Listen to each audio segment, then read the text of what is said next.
Hola, buenas tardes, ¿cómo están? Bueno, espero que muy bien. Hoy vamos a estudiar el seminario 6 que abarca helmintos tisulares y protozoos intestinales y del tracto urogenital. El objetivo de esta clase va a ser comprender la biología y los mecanismos patogénicos de los helmintos tisulares de importancia médica y poder aprender las características de los protozoos parásitos. En particular vamos a ver algunos que se localizan en el tracto intestinal y en el urogenital. Los contenidos de la clase van a ser las características biológicas, los ciclos biológicos y de transmisión, la interacción que van a ejercer el huésped y el parásito y los mecanismos de patogenicidad. Los helmintos tisulares que vamos a ver hoy, el estadio que va a ejercer la patogenia, va a ser la larva y no el adulto como vieron en seminarios anteriores. Estos ciclos se establecen en la naturaleza entre hospederos intermediarios y hospederos definitivos. Sin embargo, el hombre puede introducirse en este ciclo de forma accidental, no es un hospedero habitual. Hoy vamos a estudiar la infección causada por un cestode, el Echinococcus granulosus sensu stricto, sí, que es la tenia del perro, y va a generar en el humano, vamos a estudiar hoy, hidatidosis. El ciclo de vida de Echinococcus granulosus es un ciclo indirecto, en donde va a alternar el parásito entre un huésped definitivo y un huésped intermediario. El huésped definitivo son cánidos, que generalmente es el perro, y los huéspedes intermediarios son el ganado bovino, ovino, caprino y diversos camélidos como la vicuña, la alpaca, la llama, ¿sí?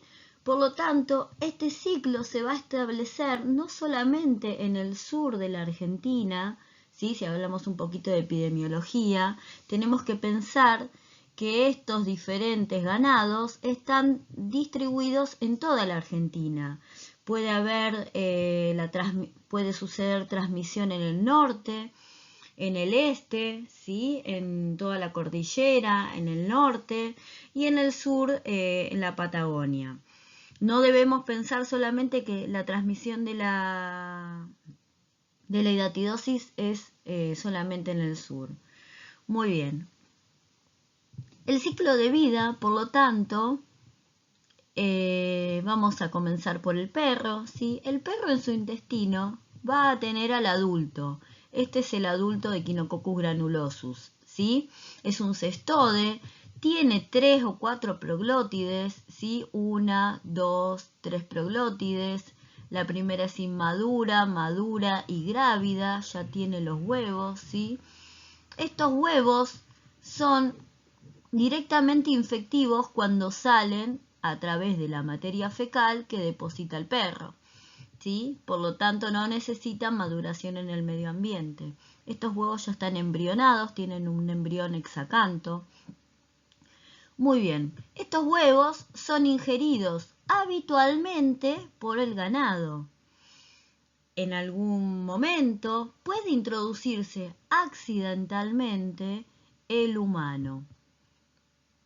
Muy bien, cuando son ingeridos, estos huevos que son automáticamente infectivos, se libera la oncófera, ¿sí? Y esta puede atravesar el epitelio intestinal y dirigirse por circulación a cualquier tejido. En los tejidos, esta oncófera se va a desarrollar en la forma de larva, ¿sí? Esta es la larva. Por lo tanto, vamos a tener un ciclo que alterna entre un adulto, un huevo embrionado con una oncófera y una larva, ¿sí? Esta larva va a ir creciendo con el tiempo en los tejidos, en todos los tejidos del ganado o también del humano, ¿sí? Si un humano ingiere un huevo infectivo, el huevo eclosiona, sale la oncósfera, atraviesa el epitelio intestinal y se dirige por circulación a cualquier órgano. Ya vamos a ver cuáles son los blancos de choque, ¿sí? Pero bueno, se dirige a los órganos, a los tejidos, y ahí empieza a formarse con el tiempo lentamente la larva, ¿sí? La larva. La larva ya vamos a ver que tiene varias capas, ¿sí? Y luego cuando adquiere la última capa, que la va a proporcionar el huésped, ya lo vamos a ver más adelante, es cuando se genera el quiste hidatídico, ¿sí? Este quiste va a estar en todos los tejidos, por lo tanto cuando este animal se carnea y otro huésped definitivo ingiere esta carne mal cocida o no congelada debidamente, esta larva queda viva, por lo tanto es ingerida por el perro. Y este perro, lo que sucede adentro es que esta larva se rompe, ¿sí? Y todos estos protoescólices que están acá adentro, ¿sí? Esta es una vesícula hija, acá podemos ver, y estas pelotitas que están acá adentro son los protoescólices, ¿sí? Hay muchos protoescólices. Esos protoescólices están invaginados, fíjense. Esta parte de acá arriba es donde tiene la corona de ganchos, ¿sí? Está invaginada. Cuando se rompe la larva, se salen todos los protoescólices, se vagina el escólex, la cabecita, ¿sí? Que tiene los ganchos, y se aferra en el intestino del perro. Por lo tanto, este escólex, que tiene una capacidad germinativa impresionante, ¿sí? Aferrado al intestino, en la cara luminal obviamente, ¿sí? No atraviesa la pared, este se queda del lado del lumen, empieza a estrobilizar, o sea, a crecer sus proglótides a partir del cuello, y se forma la primer proglótide, la segunda y la tercera, ¿sí? Va madurando y va generando los huevos. Por lo tanto, el escólex aferrado al intestino va a dar lugar al adulto en el perro.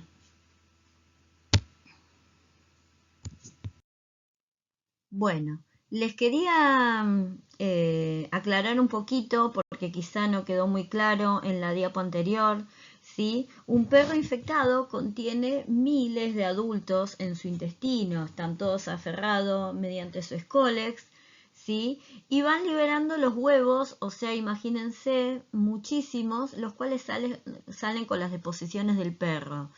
O sea que es un gran transmisor de la enfermedad. Bueno, recuerden también que es un cestode, ¿sí? Las características de los cestodes que estudiamos en los seminarios anteriores. Es muy chiquito, mide de 2 a 3 milímetros, perdón, de 5 a 6 milímetros. Bueno, y esas características, ¿sí? Refresquenlas de los seminarios anteriores. Vamos a estudiar acá en esta diapo un poquito la estructura del quiste hidatídico. Vamos a ver este esquema que nos va a ser más fácil después para identificar en la foto por microscopía electrónica, ¿sí? Acá podemos ver que el quiste se conforma de 3 capas. La más externa es la membrana adventicia o capa adventicia, que es la proporcionada por el huésped, ¿sí? Cuando la larva se establece y empieza a crecer, ¿sí? Se empieza a desarrollar, la respuesta inmune que llega y que la quiere contener va a generar toda esta capa. Por lo tanto, todo esto es respuesta inmune que está conteniendo a la larva, ¿sí? Que está tratando de atacar a la larva, conteniéndola. Luego, con el tiempo, en un quiste de muchos años, la larva va muriendo y esto se va calcificando, ¿sí? Muy bien, la capa del medio es la capa cuticular o laminada, ¿sí? Es la gris oscura. Esta es como una catáfila de cebolla, es una capa acelular, ¿sí? Es solamente lipoproteína. Bien, y la membrana más interna, la tercera, ¿sí? Es la membrana germinativa, germinal, ¿sí? Esta membrana es unicelular y es sincicial, se forma un sincisio, y es de donde germinan todas las vesículas prolígeras que son que son microscópicas, ¿sí? Luego este tabique se rompe y se libera en el medio en el líquido de la larva. Toda esta larva está llena de líquido, esto es líquido hidatídico, ¿sí? Luego el material particulado que vamos a ver se le va a llamar arenilla, ¿sí? En este líquido está la arenilla hidatídica, bien, y también están las vesículas hijas, puede haber una, dos, tres más, ¿sí? Puede haber protoescólices, que son estos chiquitos, sueltos adentro de las vesículas hijas o adentro de las vesículas prolígeras. Estas son microscópicas y estas ya son macroscópicas, se pueden observar, ¿sí? Se pueden observar con una ecografía, que es el mejor método para hacer un diagnóstico, ¿sí? Mediante una ecografía a la persona se le puede observar la arenilla hidatídica, cuando cambia de posición se pueden observar las vesículas hijas. Muy bien, todos los de adentro son protoescólices. Fíjense que todo surge y nace de la membrana germinativa, ¿sí? Todo se va como generando a partir de esta membrana. En esta foto podemos observar toda una capa de adventicia, de tejido aportado por el huésped, ¿sí? De tejido de células inmunes que quieren contener al parásito, ¿sí? Esta es la capa cuticular, que bien como una catáfila de cebolla, es acelular, recuerden, ¿sí? Solamente es proteínas y lípidos. Y esta finita es la capa germinativa, de donde surgen las vesículas prolígeras con todos los protoescólices, van surgiendo todos los protoescólices. Cada protoescólice luego puede dar lugar a un adulto, ¿sí?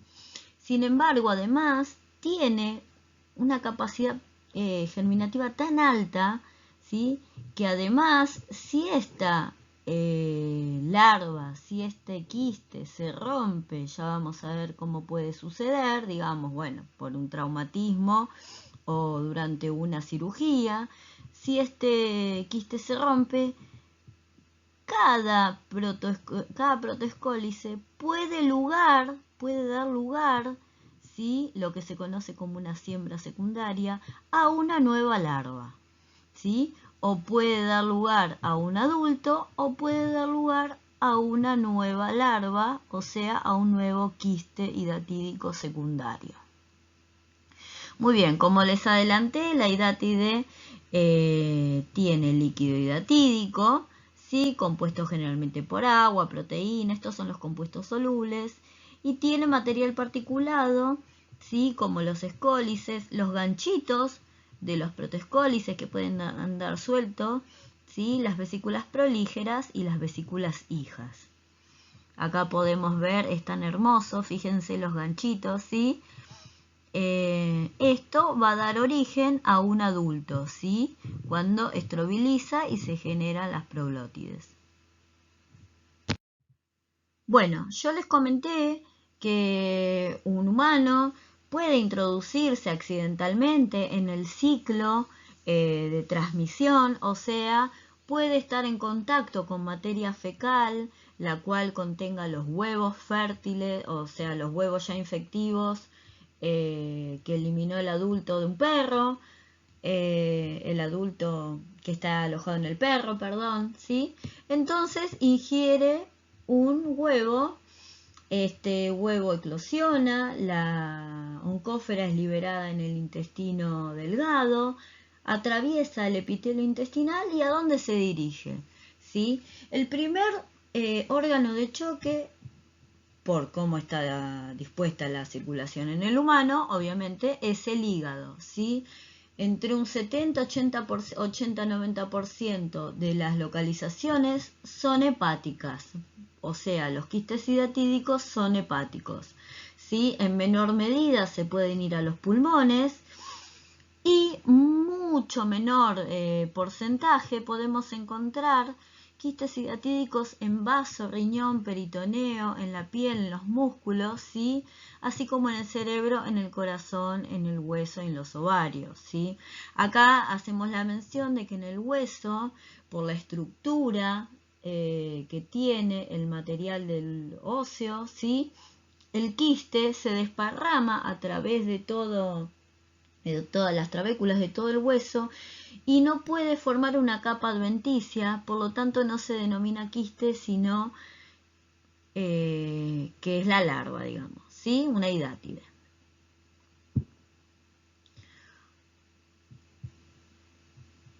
Muy bien.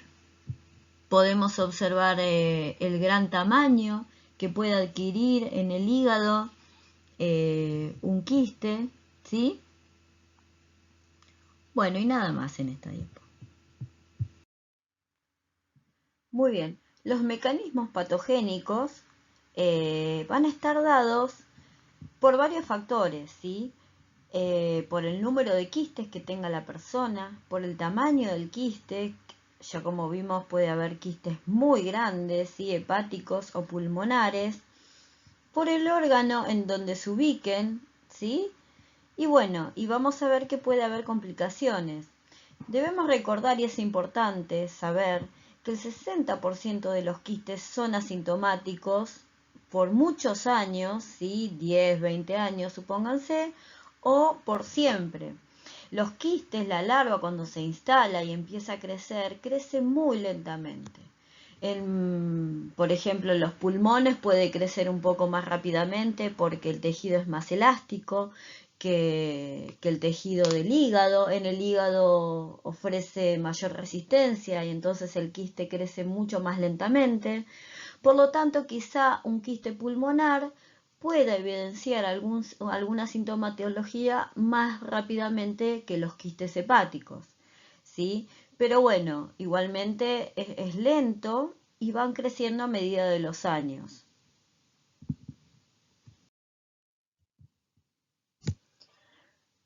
Como vimos, ¿sí? Dado la ubicación que pueda tener y el tamaño, un quiste puede generar una compresión en las estructuras adyacentes, ¿sí? Esto puede generar una fibrosis periquística, puede obstruir las vías biliares y provocar una ictericia, puede obstruir la vena hepática y provocar hipertensión portal, ¿sí?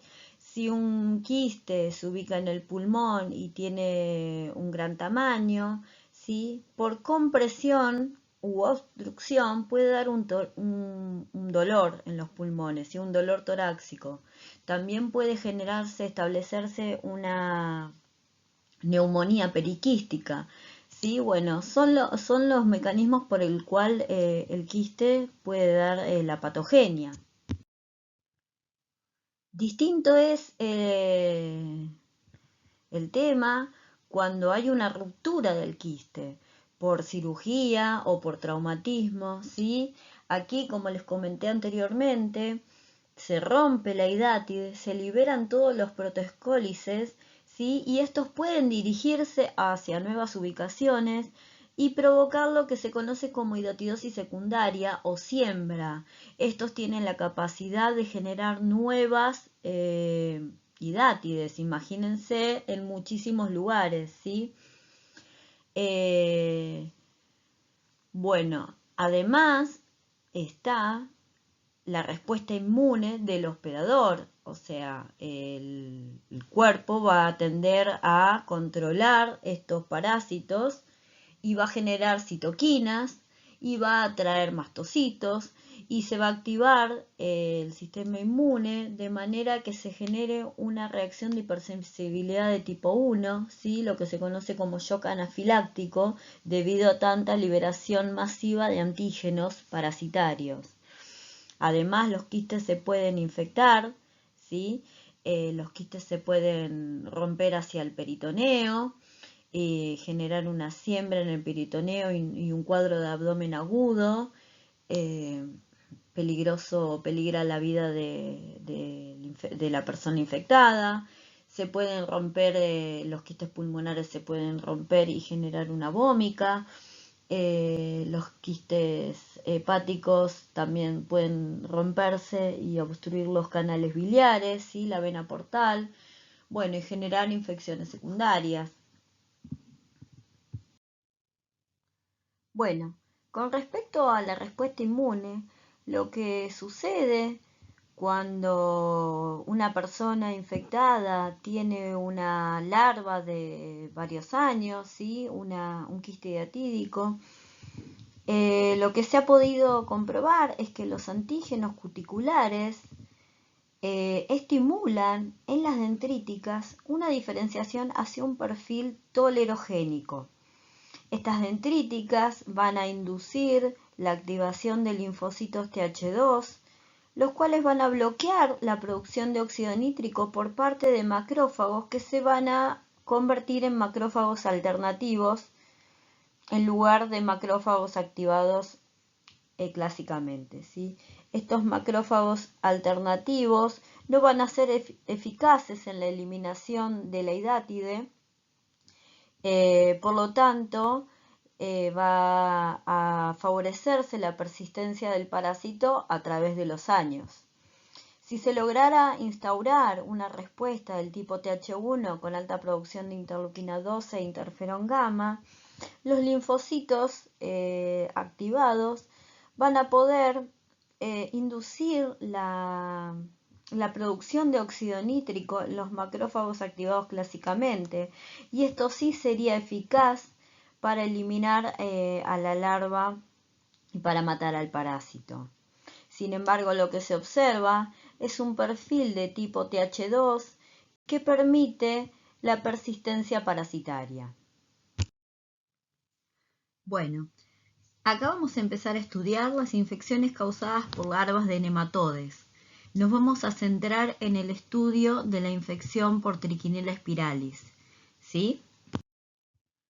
Bueno, muy bien. Vamos a recordar un poquito sobre los nematodes, ¿sí? Estos son gusanos cilíndricos con sexos separados, machos y hembras, que tienen diferentes estadios.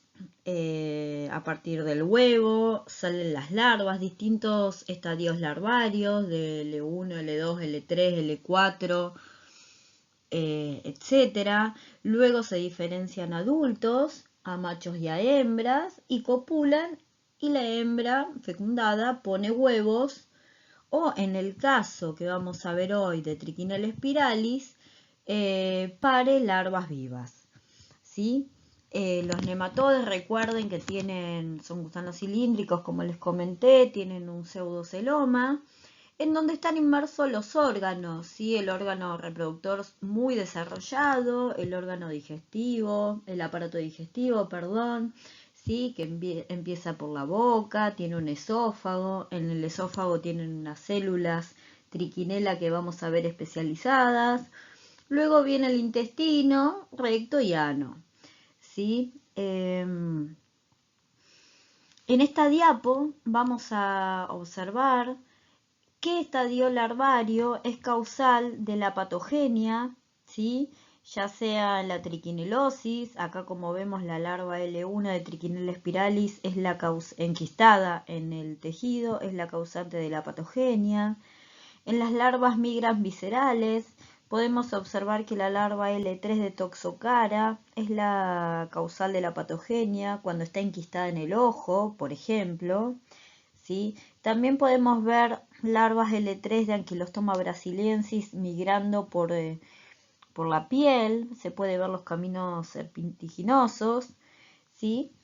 Bueno, y vamos a pasar a lo que es el ciclo de vida ya de Trichinella spiralis. Muy bien, el ciclo biológico de Trichinella spiralis puede darse en cualquier mamífero. Podemos observar que todos son hospederos completos, ya que todos van a alojar todos los estadios del parásito de Trichinella, ¿sí? Cuando un humano, una rata o un cerdo ingiere carne cruda de cerdo que está infectado, obviamente, ¿sí? O mal cocida, en donde la cocción no fue suficiente para eliminar a la larva. Esta carne en el estómago se digiere, en el intestino delgado se libera la larva, y esta larva, L1, que estaba enquistada, atraviesa el epitelio intestinal y forma un sincicio. Y ahí va madurando de L1 a L2, a L3, a L4, ¿sí? O L5, y se diferencia a macho y a hembra, los cuales copulan, y la hembra fecundada pone larvas vivas. ¿Sí? Estas larvitas, ojo, es importante destacar esto, estas larvitas atraviesan el epitelio intestinal y se dirigen por circulación a todos los órganos, ¿sí? Y se establecen en los músculos estriados.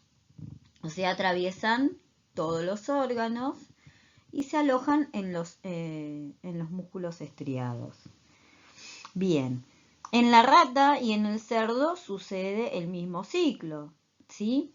La rata, al ser carnívora, y por eso destacamos el mecanismo de carnivorismo, se come otras ratas infectadas y se está ingiriendo carne conteniendo larvas enquistadas. Sucede el mismo ciclo completo. Y en el cerdo pasa lo mismo. El cerdo, esta infección está favorecida por sus hábitos alimenticios. En esta diapositiva podemos ver un poquito más en detalle cómo es el ciclo en el intestino del humano, ¿sí? Las larvas que son liberadas por los jugos gástricos atraviesan el epitelio intestinal, se alojan ahí, se forma un sincicio epitelial, van madurando los distintos estadios larvarios hasta que se hacen adultos, ¿sí? Y la hembra fecundada pare larvas vivas, da lugar al nacimiento de larvas vivas. Estas atraviesan el epitelio intestinal y se dirigen por circulación hacia todos los órganos, ¿sí? Hacia todos los tejidos. Va a generar patología en el sistema nervioso central y va a generar complicaciones cardíacas, sí, pero no se van a establecer en estos órganos, ¿sí? El pasaje de estas larvas y la inflamación que van a provocar es lo que va a generar la patogenia, ¿sí? Se van a establecer en músculos estriados. Aquí van a formar lo que se llama la célula nodriza. Vamos a ver bien en detalle cómo se forma esta célula, ¿sí? Esta casita para la larva, y se van a quedar para toda la vida. Bueno, vamos a hablar un poquito sobre los antígenos de excreción y secreción que expresa el parásito, ¿sí? Estos antígenos son producidos. Acá podemos observar una célula nodriza, podemos observar a la larva y podemos observar el esticocito. Los esticocitos, perdón, ¿sí? Son células que están en el esófago de Trichinella, ¿sí? Estas células producen estos antígenos de excreción y secreción y se sabe bastante porque son muy importantes en la interacción que establece el parásito y el huésped, ya sea mediante la comunicación con las células epiteliales cuando ingresa la larva L1, también con las células musculares cuando se está estableciendo en los músculos estriados y por supuesto con las células del sistema inmune. ¿Sí? De esta manera estos antígenos de excreción y secreción pueden modular la respuesta inmune para permitir su establecimiento, pueden reprogramar la expresión génica de los miocitos para poder establecerse, ¿sí? Y muchas de estos antígenos, de estas proteínas, son tibelosadas, tienen tibelosa en su conformación, ¿sí? Se conocen unos 13 de estos antígenos, de estas proteínas. De mayor importancia es la TSL1, ¿sí? la cual estimula una respuesta, se sabe que estimula una respuesta protectora, se la utiliza para hacer el diagnóstico serológico y se sabe que está implicada en la activación de los mastocitos. Esto está en relación con la respuesta inmune que monta el hospedero para tratar de eliminar al parásito. Bien, vamos a ir paso a paso. En una primera instancia, como les conté anteriormente, ahora vamos a ir desglosando el ciclo, ¿sí? En un primer momento, la larva cuando es liberada en el intestino, la larva L1 en el intestino delgado, atraviesa el epitelio intestinal y forma el sincicio, ¿sí? En el epitelio intestinal. Acá se va a diferenciando a los diferentes estadios larvarios hasta llegar a adulto, ¿sí? Y este proceso, todo este sincicio, toda esta diferenciación, toda esta invasión, va a generar un proceso inflamatorio, porque esto es observado por el sistema inmune, ¿sí? Van a arribar células polimorfonucleares, van a arribar células del sistema inmune que van a querer contener a la larva. Sin embargo, van a provocar en paralelo un proceso inflamatorio que va a terminar en una enteritis, ¿sí? Se va a observar diarrea, dolor abdominal y estos son los primeros síntomas que suceden en la primera semana de infección. Entonces, ¿cómo es que se activa el sistema inmune? El sistema inmune se activa por estos antígenos que les comenté anteriormente, ¿sí? Con estas proteínas tibelosadas que van a activar a los mastocitos que van arribando. Estos van a producir interleuquina 4, TNF-alfa y van a provocar una estimulación de las células TH2 con producción de citoquinas como interleuquina 4 y 5, 6 y 10, 9, 13, ¿sí? Estas citoquinas van a favorecer el cambio a isotipo IgE, el cual nuevamente va a activar a más mastocitos a que liberen mediadores proinflamatorios, ¿sí? Moléculas vasodilatadoras, broncoconstrictoras. Se va a establecer un ambiente del tipo alérgico, ¿sí? El cual va a tratar de eliminar al parásito, pero va a generar enteropatía.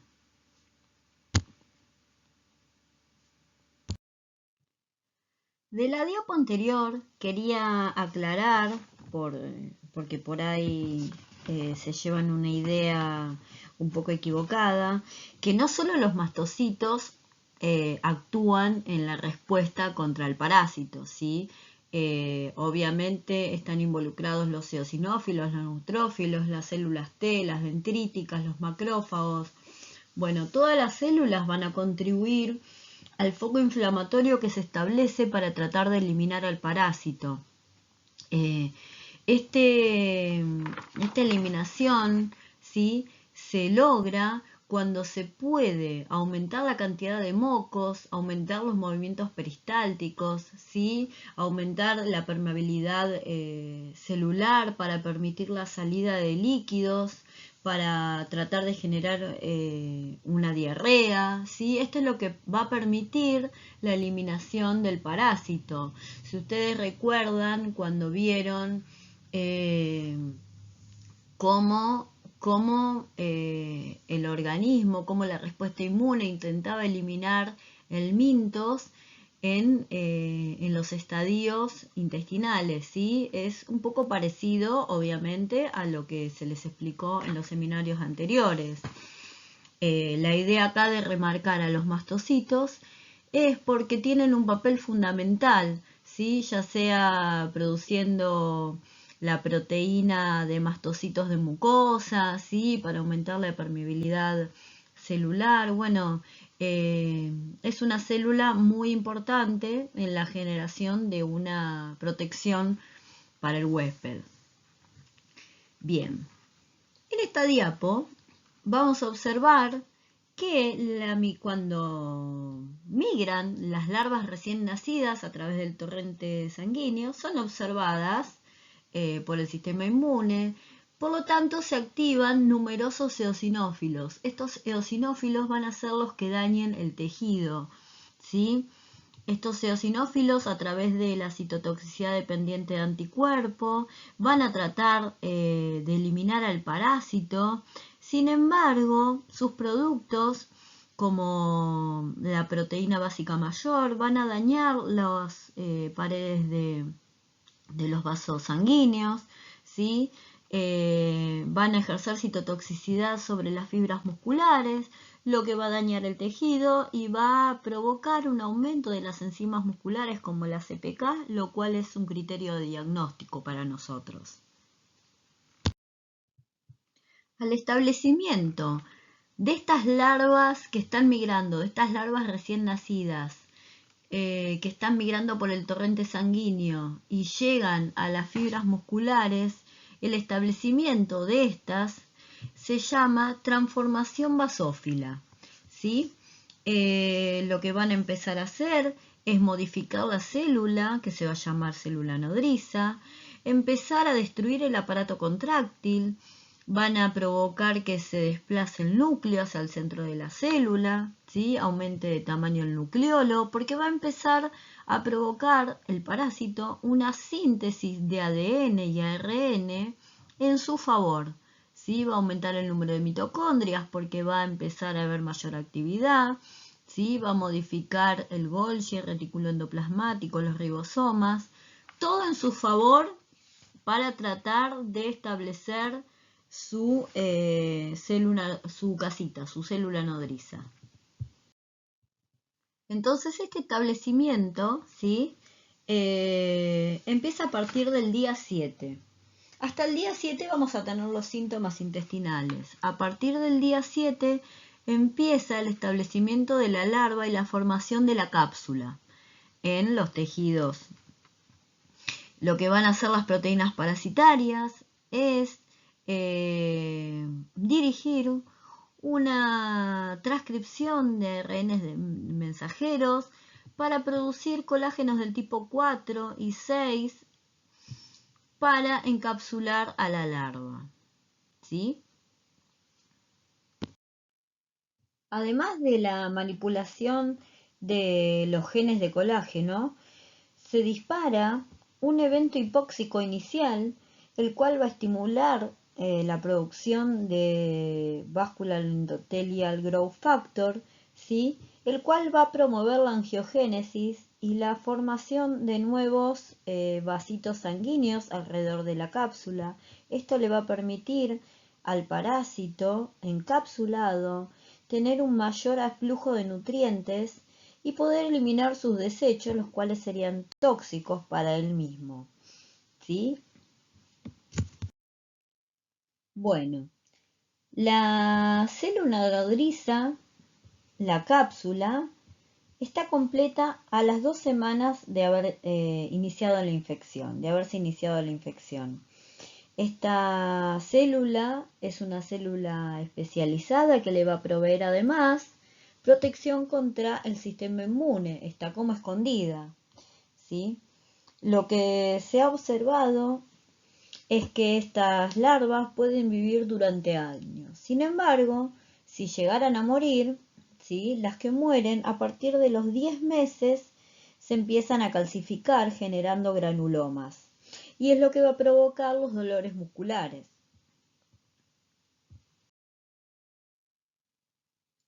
Muy bien, vamos a arrancar con los protozoos, ¿sí? Los protozoos son organismos eucariotas unicelulares. Son microscópicos, la mayoría son heterótrofos, quiere decir que se alimentan de materia orgánica performada, no pueden producir su propio alimento, no hacen fotosíntesis, son anaerobios facultativos. Quiere decir que prescinden del oxígeno, pueden vivir y tolerar bajas concentraciones, sin embargo no lo utilizan ya que no oxidan completamente los hidratos de carbono. hacen glicólisis fermentativa y producen metabolitos secundarios como etanol, ácido pirúvico, lactato, fumarato, ¿sí? Tienen reproducción asexual o sexual, ya vamos a ver cuáles, ¿sí? Y los que vamos a ver en este seminario fueron clasificados de acuerdo a su medio de locomoción. Pueden tener pseudópodos, pueden emitir pseudópodos, pueden tener cilias, flagelos, o hacer un deslizamiento mediante gasto de energía, que se llama gliding. Lo vamos a ver más adelante. Bueno, aquí les presentamos algunos ejemplos de los distintas organelas de locomoción de los trofozoitos. Algunos los vamos a estudiar en esta clase, ¿sí? Las amebas se desplazan emitiendo pseudópodos. Esta es una entamoeba histolítica. Los flagelados se desplazan mediante flagelos. En este caso podemos observar a Giardia intestinalis, ¿sí? Acá tenemos un ejemplo de un ciliado, que es el Balantidium coli, es el único que infecta al humano. Estos son todos pelitos, los cuales les permite el desplazamiento, ¿sí? Y en otras clases van a estudiar apicomplexas que se mueven con gasto de energía con un motor de actina y miosina, ¿sí? Ellos generan un desplazamiento que se llama gliding. El ciclo evolutivo de los protozoarios intestinales alterna entre los estadios de quiste y de trofozoito. El quiste es el elemento de resistencia, tiene una pared celular gruesa que le permite resistir las condiciones adversas del medio ambiente, como son la luz ultravioleta, la humedad, la temperatura, así como también el pH estomacal. Es inmóvil, no tiene organelas de locomoción y tiene reservas metabólicas para subsistir a un metabolismo casi nulo durante muchísimo tiempo, esperando ser ingerido por algún huésped para poder convertirse en trofozoito, ¿sí? El quiste, por lo tanto, es el elemento encargado de la transmisión. El trofozoito es lábil, no resiste las condiciones del pH estomacal ni de las condiciones del ambiente externo. Es móvil, tiene sus organelas de locomoción, tiene un metabolismo activo, se alimenta, elimina catabolitos y es el encargado de la multiplicación, el estadio vegetativo, ¿sí? Es el que va a producir en determinadas circunstancias la patogenia en la persona infectada.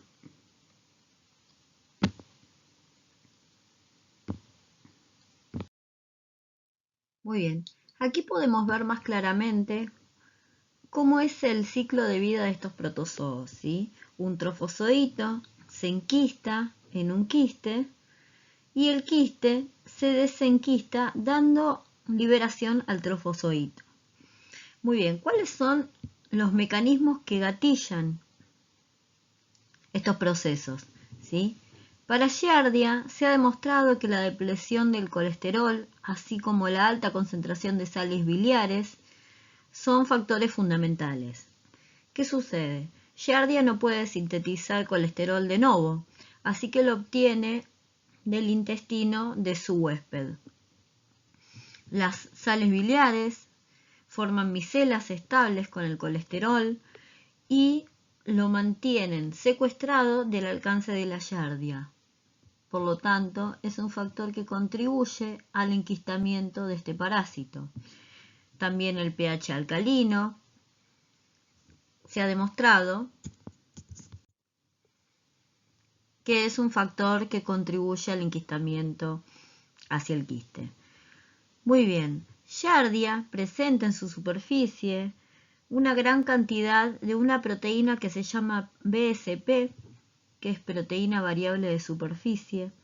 Esta proteína es expresada por un solo gen. Sin embargo, durante el enquistamiento, cada 6 o 7 generaciones, ¿sí?, de duplicaciones de las yardias, se establece un cambio en el gen que codifica a esta proteína. Ya vamos a ver cómo es el mecanismo más adelante.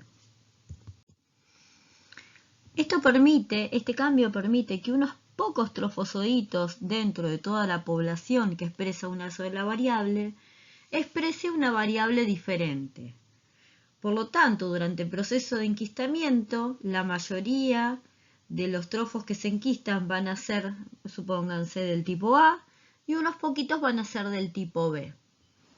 Los parásitos se enquistan y en una reinfección, los parásitos que sean del tipo B van a ser resistentes a la inmunidad que se generó contra el serotipo anterior.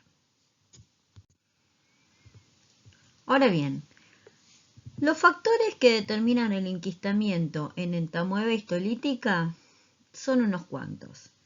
La privación de glucosa es fundamental, ¿sí? Es su principal fuente de energía. Sin embargo, los ácidos grasos de cadena corta también son muy utilizados por la entamoeba para alimentarse.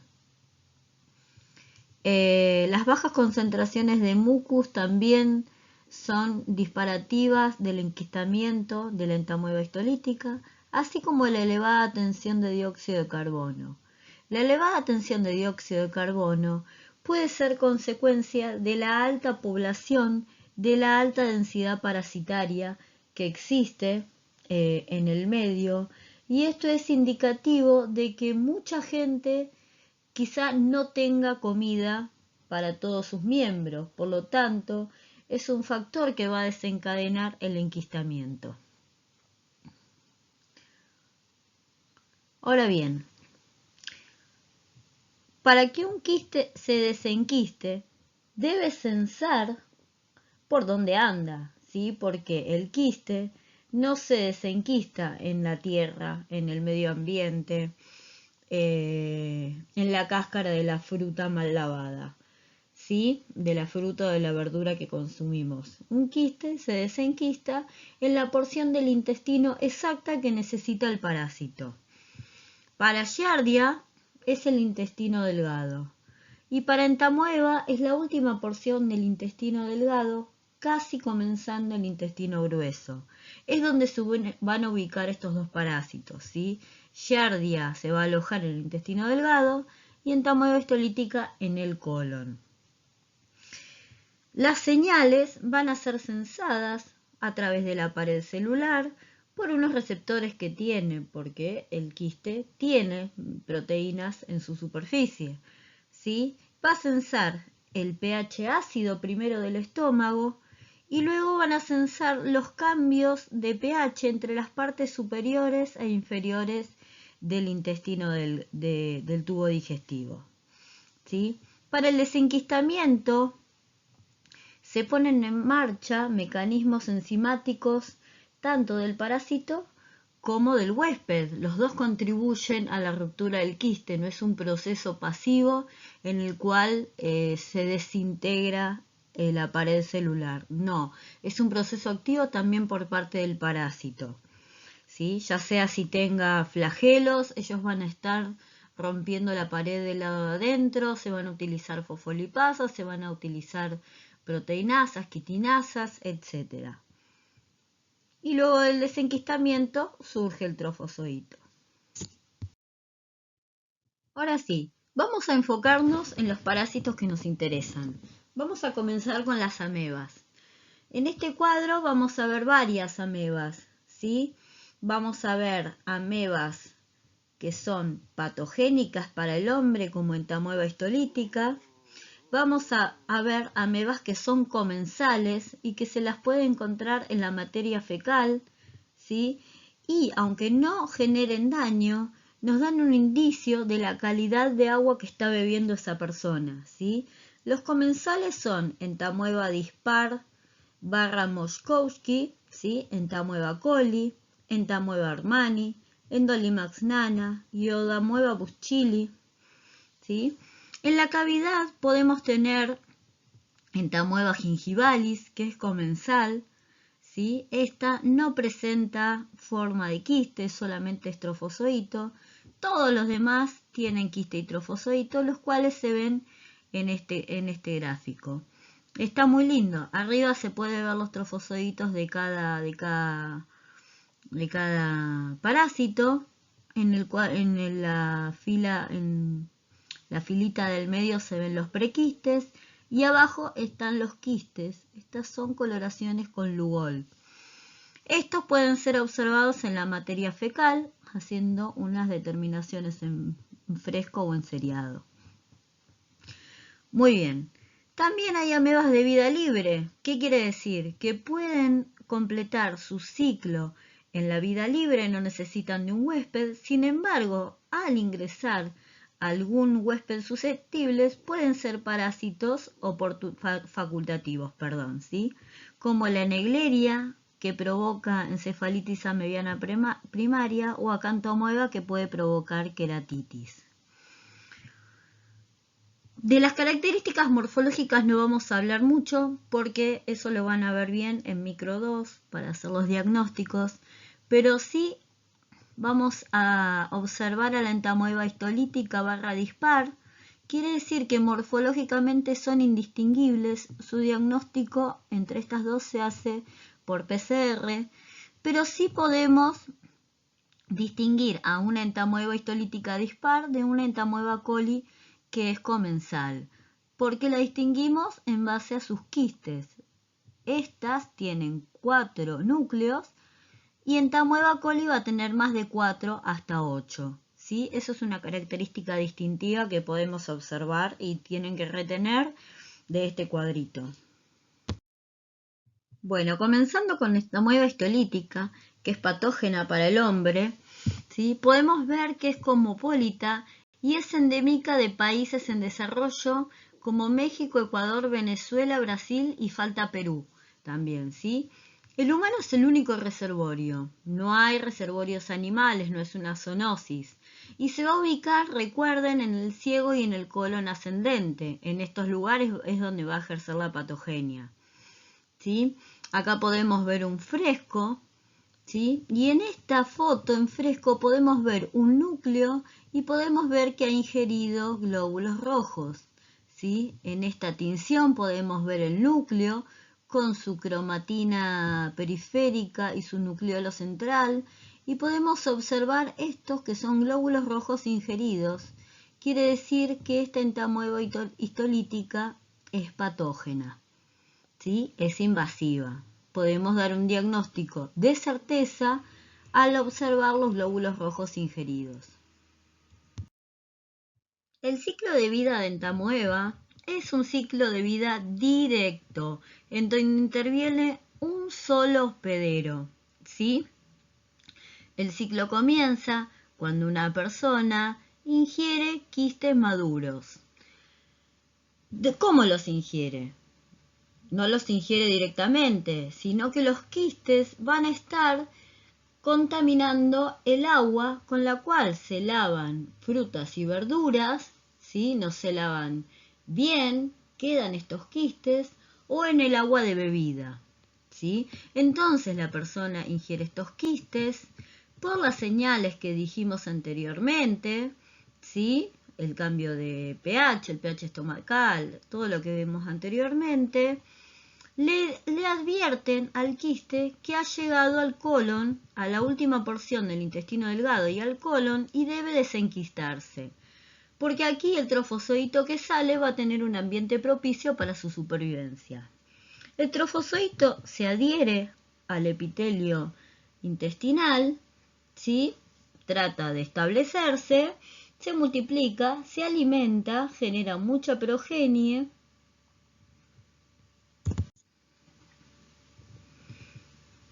De acuerdo a los factores de virulencia, va a producir o no un daño a nivel del colon, ¿sí?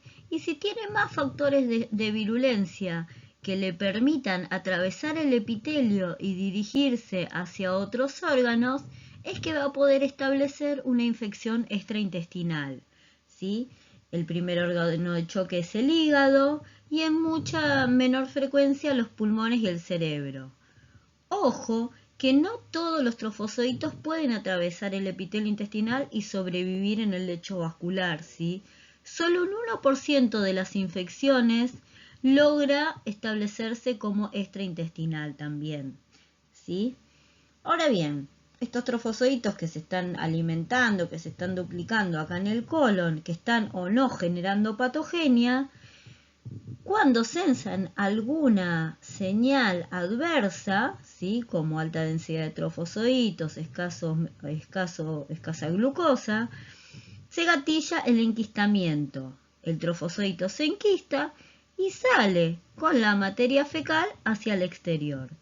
Y sale automáticamente infectivo el quiste, ¿sí? No es que necesita un tiempo en la tierra para madurar, es automáticamente infectivo.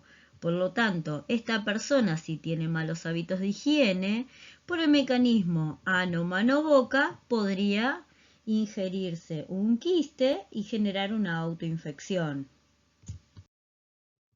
Acá podemos observar una morfología de los trofozoitos. Hermosas están estas tinciones, ¿sí? Este es un trofozoito con su núcleo que ha ingerido muchos glóbulos rojos. Este es otro trofozoito que no ingirió ningún glóbulo rojo, ¿sí? No es quiste. Y este es otro que sí ingirió 2 glóbulos rojos. Estos son los quistes maduros que tienen solamente hasta 4 núcleos. Esto es distintivo de los quistes de entamueba histolítica.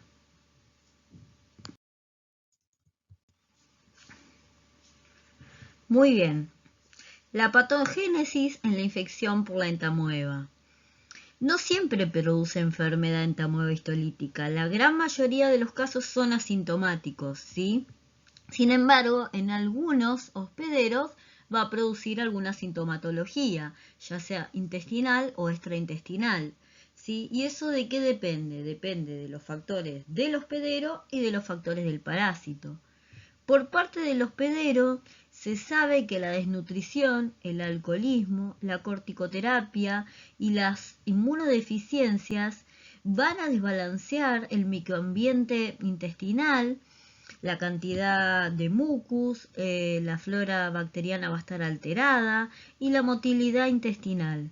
Esto va a dar lugar a mayor o menor probabilidad de que se establezca la entamueba, de que se pueda favorecer la infección por entamueba histolítica. Con respecto al parásito, se han demostrado varios factores de virulencia. Uno de ellos, muy importante, es una proteína de adherencia inhibible por galactosa, es una lectina. Con esta proteína, la entamueba puede adherirse al epitelio intestinal. Recordemos que estos parásitos son extracelulares, están ubicados en el lumen del intestino, ¿sí? En este caso de la ameba en el colon, pero no son intracelulares. Ahora bien, esta proteína, esta lectina es esencial, ya que el primer paso para establecer la infección es la adhesión. Luego tienen una serie de enzimas, ¿sí? Que son amebaporos, varias, son importantes, con las cuales van a poder alimentarse, combatir la respuesta inmune y otras cosas que vienen más adelante. Tienen proteasas, las cuales le permiten degradar la matriz extracelular y atravesar la barrera intestinal. Tienen fosfolipasas, las cuales también van a favorecer el establecimiento de la infección. Y algunas cepas presentan mecanismos de resistencia a la lisis por complemento.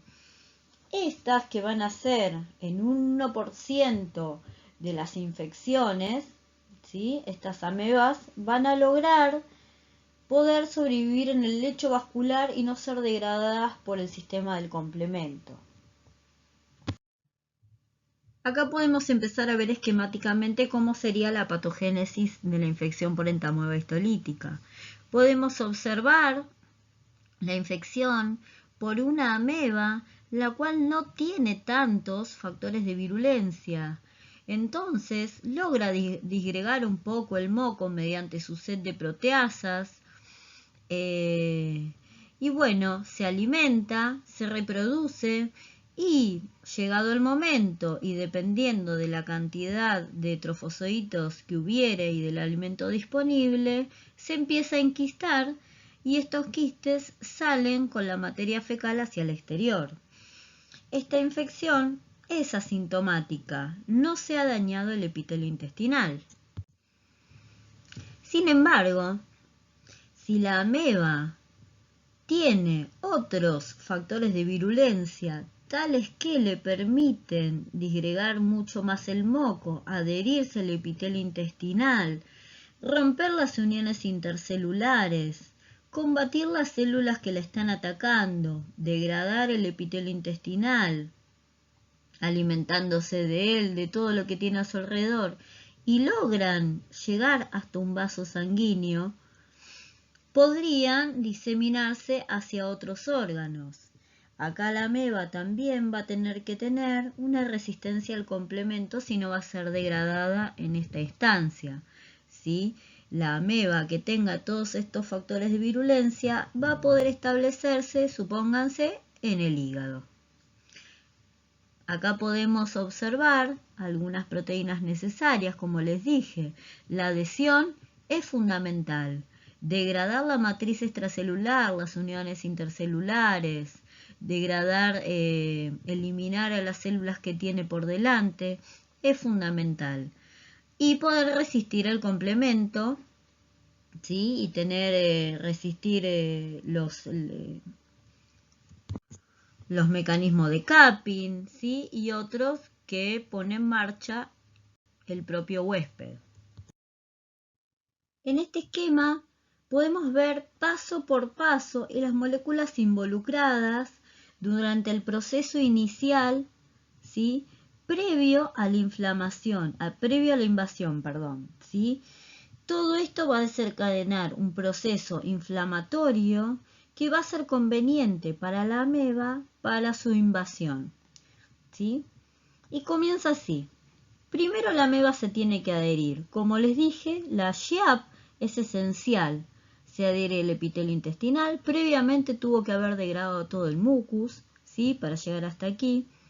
Bueno, y esta adhesión va a desencadenar la activación de la célula que está siendo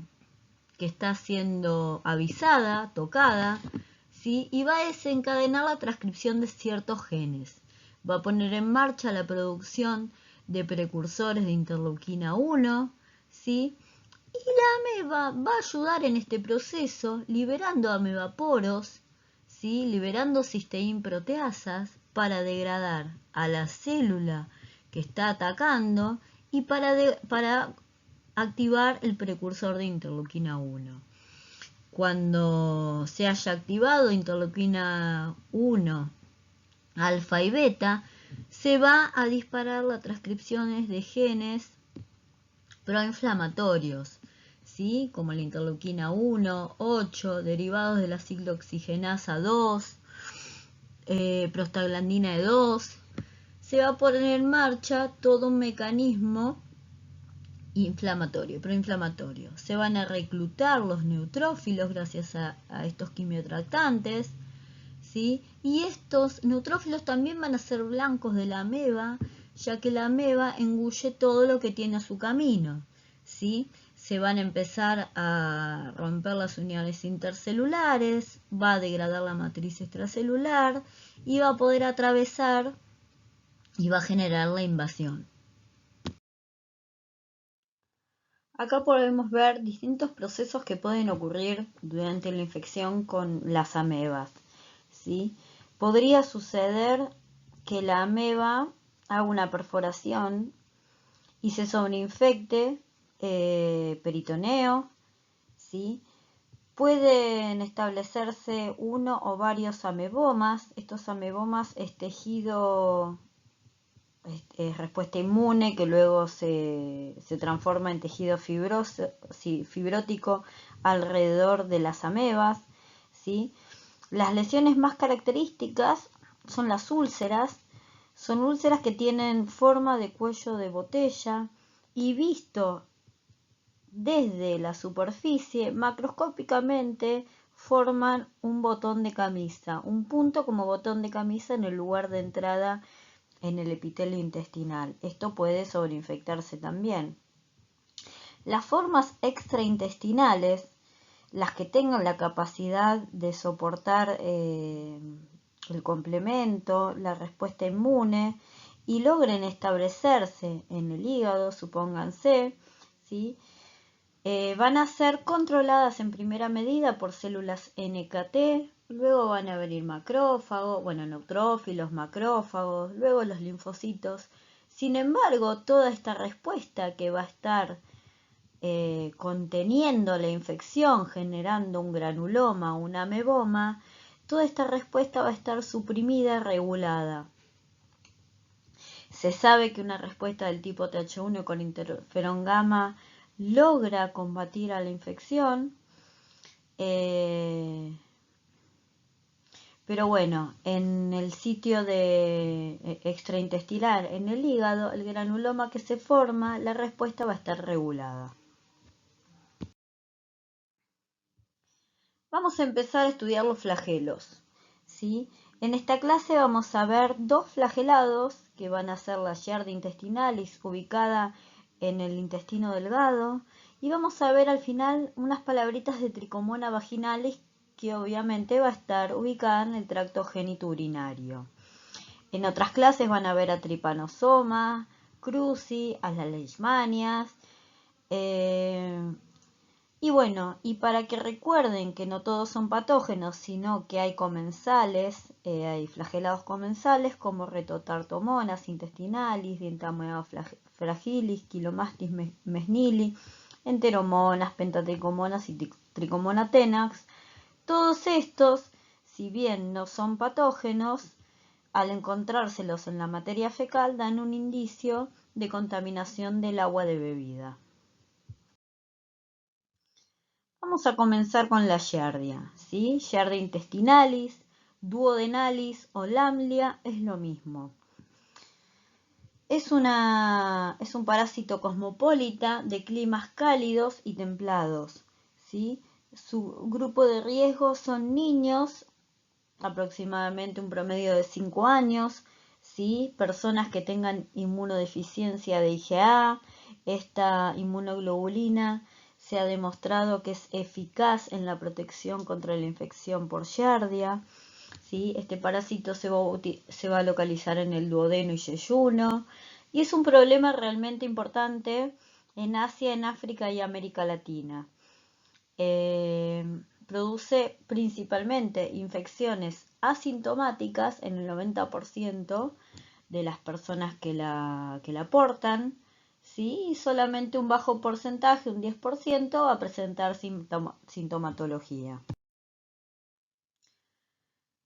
Acá podemos observar una tinción, qué hermosa que está acá la Giardia, tiene formita como de pera, ¿sí? Esto tiene dos núcleos, este es el trofozoito como podemos observar porque tiene los elementos de locomoción, tiene un axostilo, tiene un cuerpo medial o parabasal que es criterio taxonómico, ¿sí?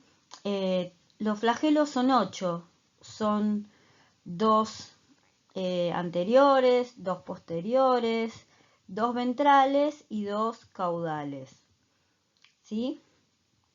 Importantísimo es el disco suctorio.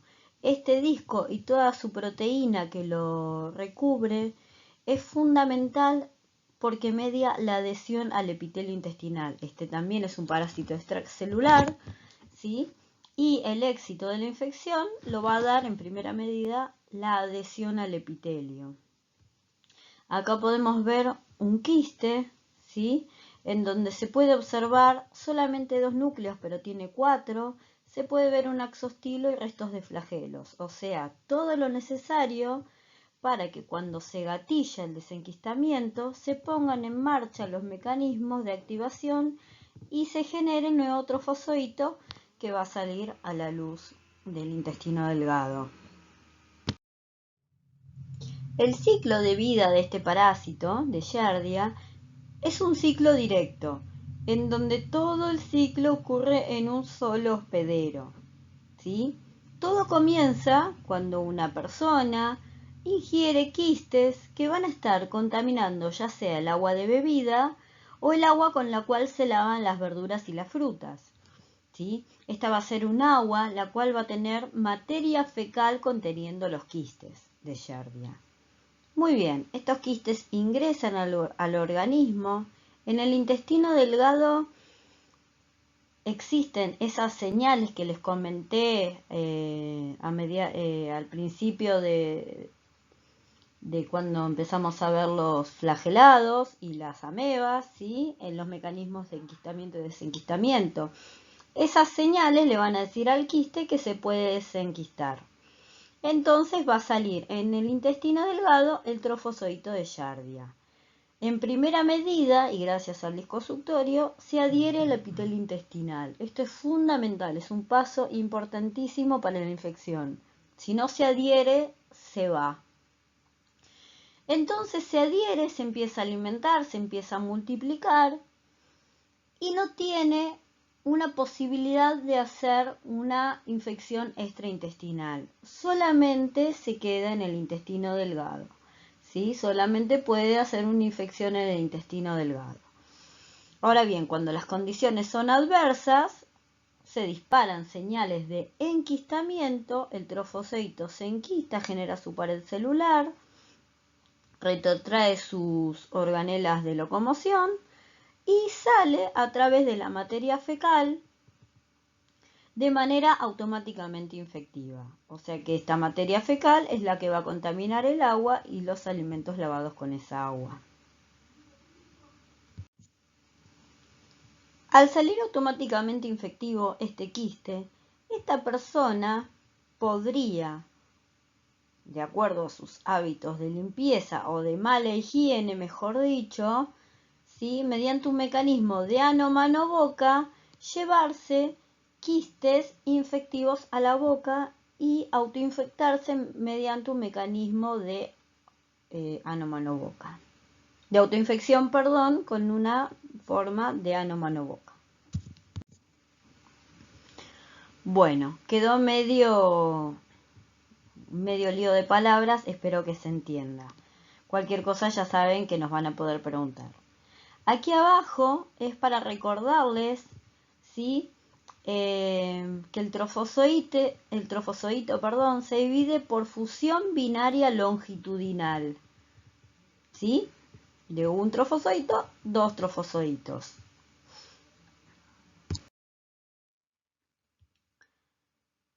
La patogénesis de la infección por Giardia nuevamente va a estar dada por los factores del hospedero y los factores del parásito, ¿sí?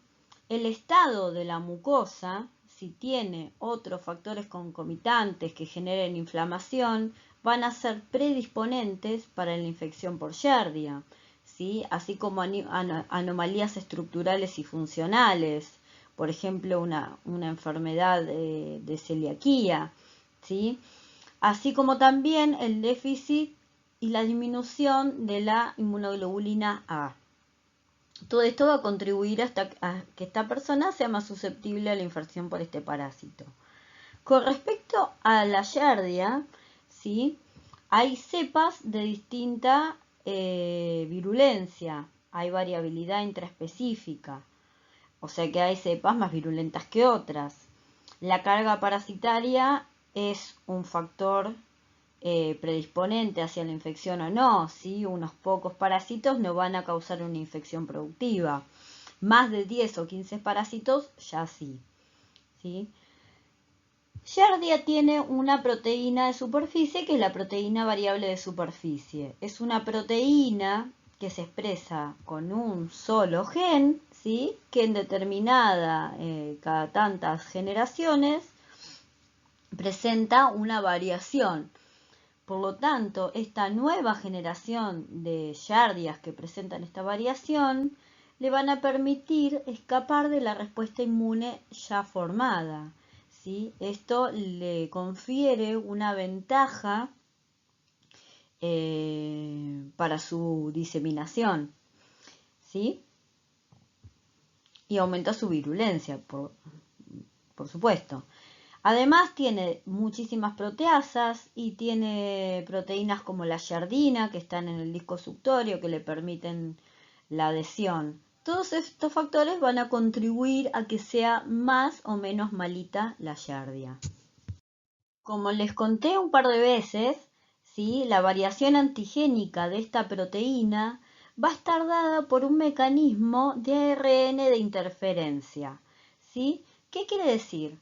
Que se van a expresar muchísimas variantes antigénicas, los mensajeros de todas las variantes antigénicas de la proteína de superficie A, B, C, D, E, F, G, todas las que tenga el genoma, y después se van a producir ARNs de interferencia para todas esas variantes menos uno, y esa es la que se va a expresar. ¿Sí? Esto es una ventaja evolutiva que la vamos a ver acá y la van a ver más adelante en otro parásito. Este mecanismo, ¿sí? Tiene algunos componentes como el Dicer, el AGO, ¿sí? Algunos mecanismos demostrados ya para este proceso de silenciamiento mediante ARNs de interferencia. Muy bien, vamos a estudiar los mecanismos patogénicos por los cuales se producen las diarreas en las infecciones con Giardia. En una primera medida, en una infección aguda, podemos observar una diarrea acuosa.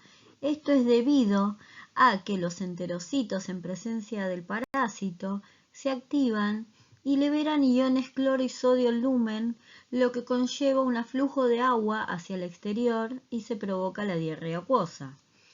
Además, existe una estimulación de los mastocitos por colecistoquinina, lo que va a provocar un aumento del peristaltismo, ¿sí? Esta activación no es una activación clásica que se observa con los helmintos. Si la infección perdura en el tiempo, lo que va a ir sucediendo es que se van a ir muriendo los enterocitos porque la Giardia consume arginina. La falta de arginina provoca apoptosis de enterocitos. Además va a ir rompiendo las uniones intercelulares, lo cual también provoca la apoptosis de los enterocitos. Cuando se van muriendo los enterocitos, se van activando los CD8. Entonces se va generando un foco inflamatorio. Este foco inflamatorio, si perdura en el tiempo, va a concluir con el acortamiento de las microvellosidades, ¿sí? Lo que va a provocar una menor capacidad absortiva en el tiempo. En este esquema por ahí lo veamos un poquito más claro, ¿sí? La Giardia tiene determinadas moléculas, como por ejemplo la arginina deaminasa, que va a consumir arginina, y esta falta de arginina va a hacer que se produzca mucho menos óxido nítrico, el cual es efectivo para aniquilar a la Giardia, ¿sí? Además, la flavohemoglobina frena el mecanismo por el cual se produce el óxido nítrico, ¿sí?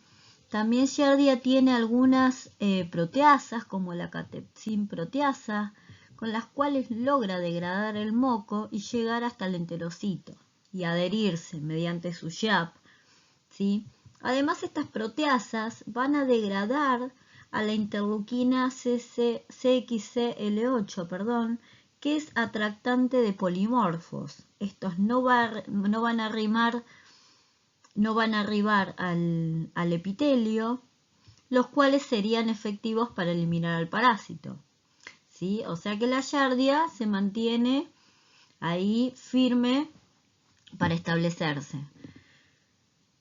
Por otro lado, también la arginina de aminasa va a provocar que las poliaminas no se sinteticen, por lo tanto baja la proliferación del enterocito, van muriendo. Además, las proteínas variables de superficie rompen las uniones intercelulares, ¿sí? Esta ruptura de uniones intercelulares provoca además la apoptosis del enterocito, ¿sí? Esta apoptosis del enterocito genera que arriba el linfocito CD8 al foco inflamatorio, ¿sí?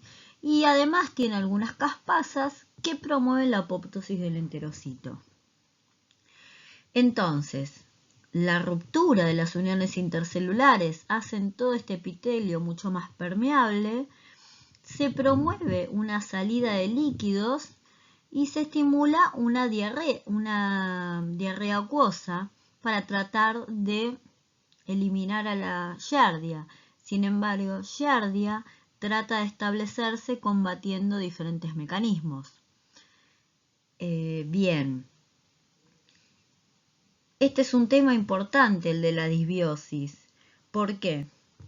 Porque se ha visto que luego de las infecciones por Giardia, el epitelio y la flora que quedan están dañados y cuesta muchísimo llegar a su equilibrio normal. Esto se logra mediante prebióticos, probióticos, ¿sí? Y este daño, esta desmejora, promueve que se establezcan otros problemas en el intestino, ¿sí? Esta falta de regulación no es un tema menor. Aquí podemos ver en esta imagen que es una clara evidencia del responsable de la atrofia vellositaria, el gran infiltrado inflamatorio que se puede observar en esta vellosidad, ¿sí? Mononuclear del linfocito CD8 generando el foco inflamatorio. Esto genera un acortamiento de las vellosidades, la hiperplasia de las criptas y menor capacidad absortiva, ¿sí? Giardia intestinales afecta un grupo etario de niños de 5 años aproximadamente y causa un menor crecimiento. Esto se evidencia en la curva pondestatural. Por eso es tan importante estudiar esta infección.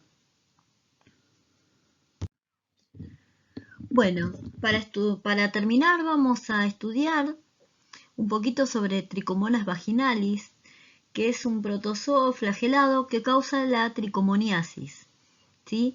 Es una enfermedad de transmisión exclusiva de la especie humana, ¿sí? De hombres y mujeres, no solo de mujeres.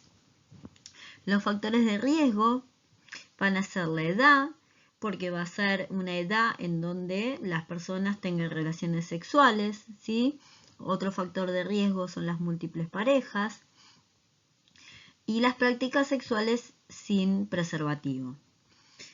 Estos parásitos poseen hidrogenosoma, es una particularidad que los diferencia de otros flagelados, ¿sí? Y no poseen mitocondrias, como si las poseen las giardias. Bueno, y no tienen el estadio de quiste, solamente se observa el trofozoito. Esto es por su mecanismo de transmisión, que es por relaciones sexuales. Nunca salen al exterior. Y si salen, son degradados, son lábiles, no resisten. En esta micrografía podemos observar una membrana ondulante, ¿sí? Tiene 4 flagelos anteriores y uno posterior que continúa a través del axostilo, el cual sobresale un poquito del cuerpito de la tricomona, ¿sí? Tiene un cinetosoma, que es un lugar de entrada de nutrientes, posee un solo núcleo, ¿sí? y el axostilo, que como les dije anteriormente, escapa un poquito del cuerpo. Bueno, muy bien. La patogenia de tricomonas va a estar dada por su gran cantidad de cisteína proteasas que tiene y además por sus moléculas de adhesión. Ya dijimos siempre que el primer paso esencial para la infección y para el éxito es la adhesión, ¿sí? La citoadherencia al epitelio escamoso se logra a través de varias proteínas de adhesión, las cuales están favorecidas por un pH básico, ¿sí? Además, ellas necesitan hierro y el hierro es un potenciador de su virulencia. Esto lo pueden obtener a través de la lactoferrina, a través de las secreciones cervicales, ¿sí? Y aumenta entonces su virulencia en determinadas épocas del mes durante el periodo. Bien, estas cisteína proteasas, así como también fosfolipasas A1 y A2, ¿sí? Van a participar en la lisis de el mucus primero, de la matriz extracelular, llegando logrando acceder al epitelio escamoso, adhiriéndose. Van a intervenir estas cisteína proteasas en la protección contra las células inmunes, ya que las van a degradar, ¿sí? Van a degradar componentes del complemento, van a degradar anticuerpos, bueno, se van a proteger, o sea que le van a servir para protección, para adhesión, para avance, ¿sí? Y también para la alimentación, para obtener los nutrientes que necesiten. Bien, además podemos señalar, ¿sí? Que pueden internalizar virus como HIV, bacterias como Mycoplasma, también pueden ser vectores del papilomavirus. Bueno, todos estos gérmenes pueden ser transmitidos por Yerba intestinalis. Perdón, por Trichomonas vaginalis, ¿sí? Bueno, y el establecimiento y el daño al epitelio obviamente van a generar un proceso inflamatorio dado por polimorfos nucleares, se va a inflamar la mucosa. Esto va a generar los síntomas característicos en las mujeres, que son el dolor, el flujo con un olor y color particular, ¿sí? Lo que va a provocar la visita al médico. Sin embargo, en los hombres se puede establecer una infección, ¿sí? Sin embargo, va a ser asintomática, lo que va a permitir que el hombre sea un transmisor de la infección. Bueno, nada más por ahora. Y bueno, a modo de conclusiones generales, podemos decir de los helmintos tisulares que el humano es un hospedador accidental y que la patogenia se va a asociar al número y a la localización de las larvas, ¿sí? Y a la respuesta inmune que el hospedero pueda desarrollar. Con respecto a los protozoos intestinales y de cavidades, los quistes van a ser las formas de resistencia y van a ser los que favorezcan la transmisión, salvo Trichomonas vaginalis, que no tiene quistes y que se transmite a través de relaciones sexuales. Y los trofozoitos son las formas vegetativas lábiles responsables de la patogenia, ¿sí? La patología va a ser el resultado de factores parasitarios, además de la susceptibilidad del hospedador y de su respuesta inmune.